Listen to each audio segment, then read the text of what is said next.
Hello. So, this is Paint AF, and I thought I would get into a little bit of the Platella Tarot.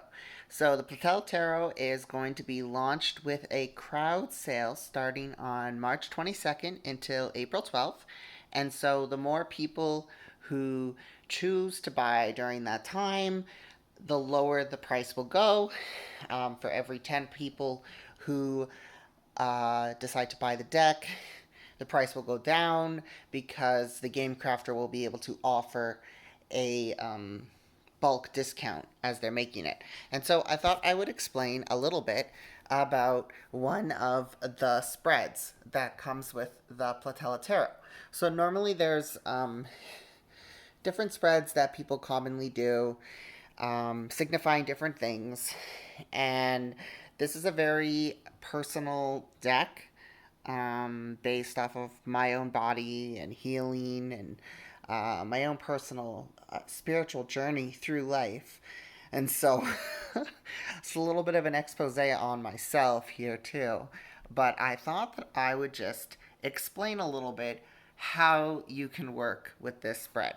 And so this is called the Patella spread. And basically, the idea is you can kind of see the shape in the middle here is the patella, and then there's like these kind of sidelines on either side. And they're supposed to sort of represent the forces that influence and affect the patella, and then the patella, especially in my case, is unstable, so there's sort of these push outs in multiple directions. And the best way that I can really explain this, I think, is by using the symbolism of one of my cards. And so this is the Six of Candles. And in this card, I just feel like you can really kind of see how there's the patella at the top, and there are these people who are holding up the patella, right? Um, so there are different things influencing the structure of the joint. And so this is sort of a metaphor based off of my own experience of my own body. And I've decided to use that in this tarot deck, this idea of what makes me feel supported and what is giving strength to the patella, because having the patella be stable and taken care of, especially as a neurodivergent person, a bipolar person, there's a lot of things at play here where stability is very important. And so it's like, well, what are the things that affect my stability? And so that's sort of what this spread is about. And so there's different areas that we could look at. So the starting point is I've actually been doing pulls with two different cards to represent the patella, because you can represent both legs, or I also just like the fullness. I like having the spread be full. So I've been doing, like, I'll pull for the patella, and then I'll do the rest of the pull, and then I'll pull again. So it like kind of opens and closes with that in this one. Another time I also did another spread that was very good, where I just did the whole thing twice. So there's lots of ways that you can kind of play with this idea. Um, yeah. And so an example here is, so a source of tension and strength, an area which you may have power but lack control. And the Three of Leaves is all about kind of like community and working together. And so community is very important, because it does give you strength, but it's not necessarily something you can control. So I find that to be very resonant in this poll. Areas to focus on for improvement.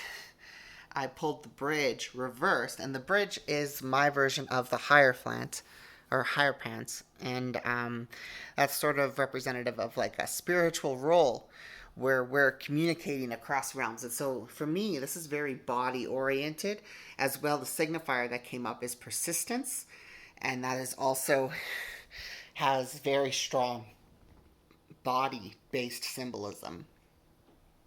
Um, Another thing that was identified with my sort of inner battle or identifier was the Seven of Candles, which for me I tried to illustrate kind of the competitiveness that we exist under within capitalism, and sort of keeping sacred and protecting our own creative abilities within these pressures and fears and anxiety, right? And so there's kind of this like protectiveness on the inside.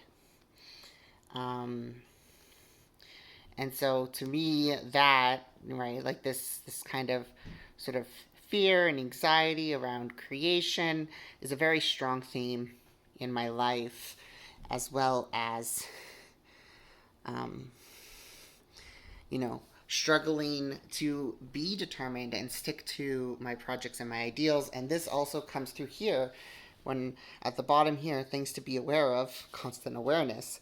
I pulled the Eight of Keys. It's equivalent to the Eight of Swords. And that one really represents our own self-defeating ideas and limitations. Because as you can see, sort of like covering the eyes, the kneecap is dislocated, but it is also a strong source of strength as it also looks and appears to be somewhat like a superhero. And that was unintentional.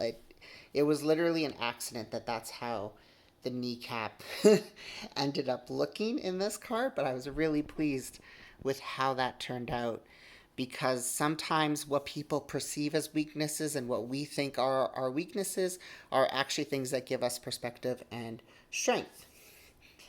And so I do need to be aware of my own sort of self-defeating attitudes and how that affects my persistence. So you can start to see how the cards start to sort of link together in terms of what they're speaking to. And this is me just looking at this, having created this, and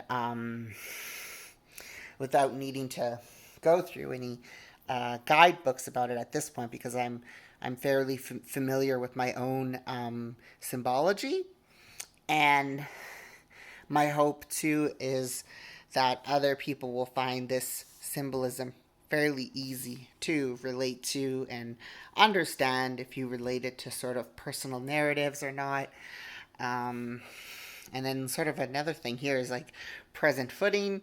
I have the reversed adult of tears, and I know this has to do with empathy and emotional maturity and how I connect and empathize with others. And so, you know, the fact that it's reversed indicates that there might be some kind of struggle.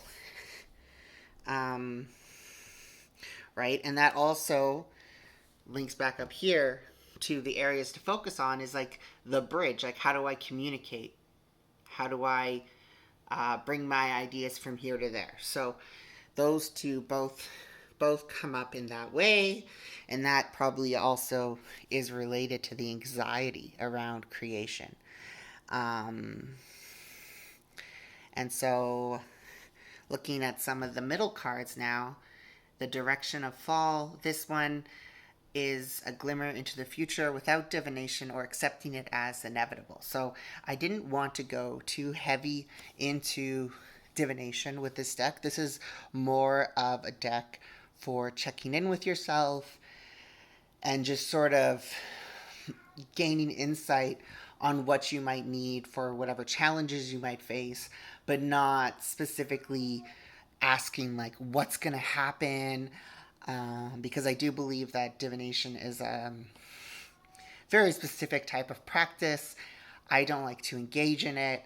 I feel like I kind of mess up the future a little bit if I do, and so I feel like it's sometimes best just to not do that unless you're particularly skilled, initiated, it's part of your culture and your tradition, and I don't feel like I can do that. And so this sort of glimmer instead, it's just sort of like it's a gentle possibility.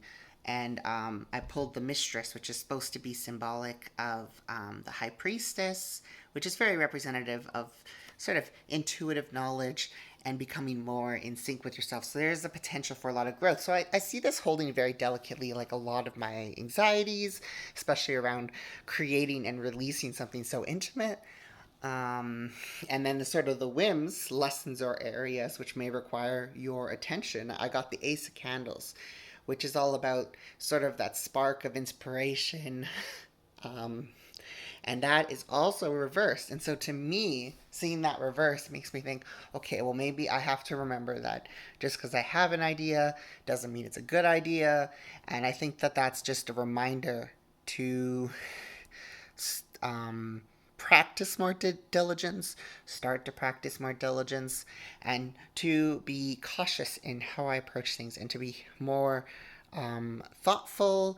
Just because I have an idea doesn't mean I should act on that idea. So I think that is kind of like, ties in probably to the empathy, like, making impulsive choices. Maybe those are things that will make people unhappy or uncomfortable.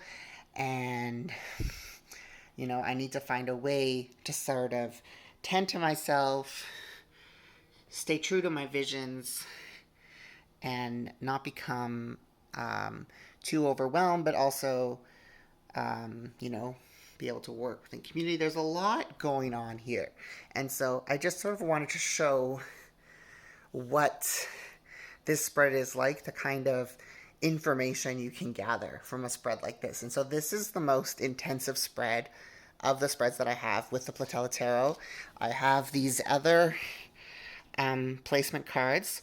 So there's a 3-card panic spread, and then there's a 5-card walking spread. So walking spread is for things that you should think about when approaching a journey, and the panic spread is supposed to be more of like a really fast check-in and reassurance. And so these are all supposed to be just really small and simple things that you can do to kind of feel a little bit better, a little less overwhelmed, and a little more secure in your creation. So thank you for watching, and this is the Patella Tarot. Check out the crowd sale, sign up to get notified when it starts. Thank you.